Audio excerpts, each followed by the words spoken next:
Students, this is your last part of unit 2 and this is your paper number 1 and this is again very important article. So students, we were discussing about the applications of Lagrange's Hamiltonian principle.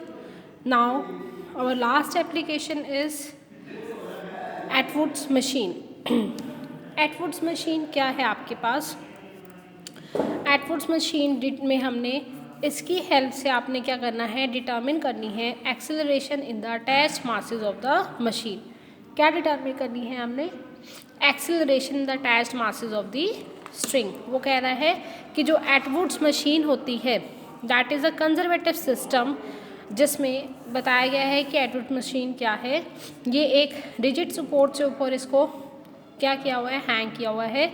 ये कह रहा है Atwood machine जो सी है वो एक conservative system है जिसमें दो मासेस होते हैं M1 और M2 suspended over a frictionless pulley. जो ये एक पुली एक तरह से बना होता है. फ्रिक्शनलेस पुली का मतलब ये है कि बहुत स्मूथली ये मूव करेगी, जिसकी रेडियस है आपके पास R. ये जो पुली बनी हुई है, ठीक है, connected by flexible string AB. जो एक फ्लैक्सिबल स्ट्रिंग से क्या है, इसको क्या किया गया है, कनेक्ट किया गया है इन दो मासेस को. ठीक है, ऑफ कांस्टेंट लेंथ कितनी है इसकी, जो एक जिससे इसको अटैच किया गया है इसकी कांस्टेंट लेंथ है स्मॉल l. वो कह रहे हैं let the configuration of the masses be specified by two coordinates y1 and y2. ठीक है, तो इसने कहा है इनके कॉन्फ़िगरेशन जो दो मासेस हैं उसको y1 लेंथ से और y2 लेंथ से शो किया गया है. r जो है रेडियस ऑफ पुली है और विच स्ट्रिंग पासिस हो रहा है. r जो है रेडियस जिसके ऊपर से आपका ये जो स्ट्रिंग है ये घूम रहा है. ठीक है, therefore length of the string representing the equation of constant for such a system is given by y1 plus y2 plus pi r is equals to 0. ये आपने डायरेक्ट इक्वेशन लिखनी है. आपके पास देखो ये है कैसे, सर्कमफ्रेंस है. देखो यहाँ तक लेंथ होगी y1, ये पूरा सर्कल है. Circumference of circle is 2 pi r. आधा ही ले रहे हैं ना, यहाँ से यहाँ तक कवर होगी. लेंथ ऑफ स्ट्रिंग लेनी है, अब ये आधी लेनी है तो पाई r ऐड कर दोगे, प्लस नीचे आएंगे y2. Total length of the string कितनी हो जाएगी, y1 प्लस आधा ये तो पाई r, सर्कमफ्रेंस का आधा हो जाएगा सर्कल का, फिर प्लस y2. तो आपके पास total length of the string के इक्वल आ जाएगी. This is equation number 1. तो यहाँ से y2 जो है डेरिवेटिव किसके इक्वल हो जाएगा, y1 डेरिवेटिव के नेगेटिव साइन के साथ, और y2 डबल डेरिवेटिव किसके इक्वल हो जाएगा, minus of y1 double derivative के.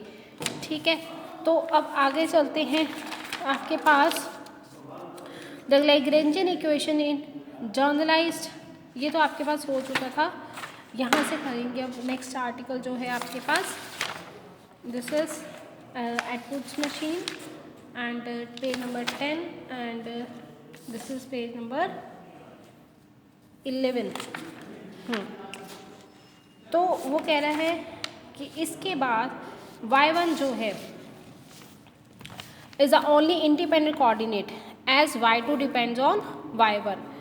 वो कह रहे हैं काइनेटिक एनर्जी ऑफ मास अगर m1 निकालोगे, m1 के लिए पहले निकालो काइनेटिक एनर्जी क्योंकि मूव कर रही है पुली, तो T1 आएगा half m1 y1 dot square. इस तरह से kinetic energy of mass m2 के लिए आ जाएगी half m2 y2 dot square. कितना आ जाएगा, half m2 y1 dot square. अब मेरे पास क्योंकि y2 डॉट y1 डॉट के इक्वल है, ठीक है, कंजर्वेटिव सिस्टम है ये, तो आपके पास y2 की जगह मैंने क्या लिख दिया, y1. Total kinetic energy of the system is T1 plus T2. T1 की वैल्यू ऊपर से पुट करेंगे, T2 की वैल्यू यहाँ से पुट करेंगे, तो आपके पास हाफ कॉमन लेके m1 plus m2 y1 dot square. This is equation number 2. Considering the horizontal plane passing through P और as a reference level, potential energy आप कुछ पर्टिकुलर पोजीशन पे है इसलिए आपके पास पोटेंशियल एनर्जी आ जाएगी कितनी, V1 is equals to minus mgh1, मतलब माइनस m1g y1, और मास 2 के लिए पोटेंशियल एनर्जी आ जाएगी minus m2g y2 total potential energy आ जाएगी V1 प्लस V2, इन दोनों को प्लस कर देंगे तो आपकी नेक्स्ट इक्वेशन आ जाएगी। यूजिंग इक्वेशन 1 आपके पास L minus pi r minus Y1, यहाँ से आप यूज़ करेंगे माइनस M1G/Y1 माइनस M2G/L, इसको आपने मल्टीप्लाई करवा देना है यहाँ पर दोनों साइड से, ठीक है। तो आपके पास यहाँ अब इसको रीअरेंज करने के बाद आपके पास ये एक्सप्रेशन बचेगा minus M1 minus M2G/Y1 plus this is equals to V0। ये पूरा का पूरा आपका किसके इक्वल आ गया, V0 के, माइनस M2G, ये पूरा H कंसीडर कर लो कि आप, ठीक है। Lagrangian is given by L is equals to T minus V। मेन हमने लैग्रेंजियन में T और V निकालने हैं। T is kinetic energy, V is potential energy. तो आपके पास ये निकल के आ गए।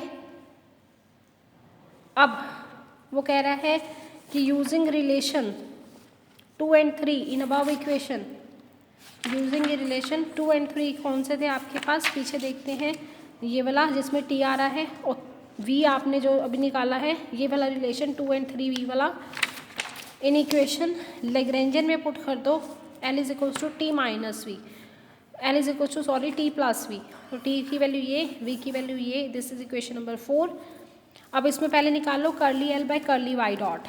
Curly L by curly Y dot निकाल लोगे तो आपके पास बाकी सारी टर्म जीरो हो जाएंगी, सिर्फ यही बचेगा 2y आगे आ जाएगा, 2 से 2 cancel, M1 plus M2, 2y1 dot आ जाएगा, 2 से 2 कैंसिल हो जाएगा, तो यही बचेगा सिर्फ। इस तरह से curly L by curly Y निकालना, तो ये भी टर्म ज़ीरो, ये भी ज़ीरो, सिर्फ ये बचेगा, तो कॉमन सिर्फ ये वाली टर्म आ जाएगी M1 minus M2 into G। This is equation number 6।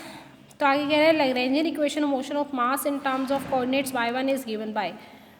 In coordinates के टर्म में अगर आप दोगे लैग्रेंजियन इक्वेशन तो ऐसे लिखी जाती है d/dt curly L by curly y1 dot. हर एक एप्लीकेशन में हमने ऐसे किया है, ठीक है। Minus curly L by curly y1 is equals to 0। Curly L by curly y dot की वैल्यू निकाली हुई है, curly L by curly y1 की वैल्यू निकाली हुई है। ये वैल्यू उठा के यहाँ पुट करेंगे, आपके पास ये चीज़ आ जाएगी, ठीक है। नेक्स्ट इक्वेशन आएगी, यहाँ से d/dt आप कॉमन लेकर बाहर निकाल सकते हैं, तो ये आपके पास दिस इक्वेशन आ जाएगी। देखो ना यहाँ पर d/dt है जो, इसको करवा दोगे M1 प्लस M2 तो कांस्टेंट ही है, y1 डॉट क्या बन जाएगा, y1 डबल डॉट आ जाएगा minus M1 M2 into G is equals to 0। यहाँ से M1 plus M2 y double dot negative वाली साइड उधर जाके प्लस की हो जाएगी, तो y1 डबल डॉट किसके इक्वल आएगा, M1 माइनस M2 प्लस की चीज़ उधर जाके, देखो ये पूरा डिवीजन में जो चीज़ इधर मल्टीप्लिकेशन में हो रही है उधर जाके डिवाइड हो जाएगी, इंटू G आ गया। तो ये देखो which is required expression for the acceleration produced in the masses attached eight either ends of the string. तो ये आपको याद रखना है एक्सप्रेशन न्यूमेरिकल के लिए कि which is required expression for the acceleration, ये एक्सेलरेशन के लिए आपके पास आ गया है in the masses attached eight either end of the string. So thank you students, this was your all unit 2. I hope you understand. For any queries please ask from me students. Thank you.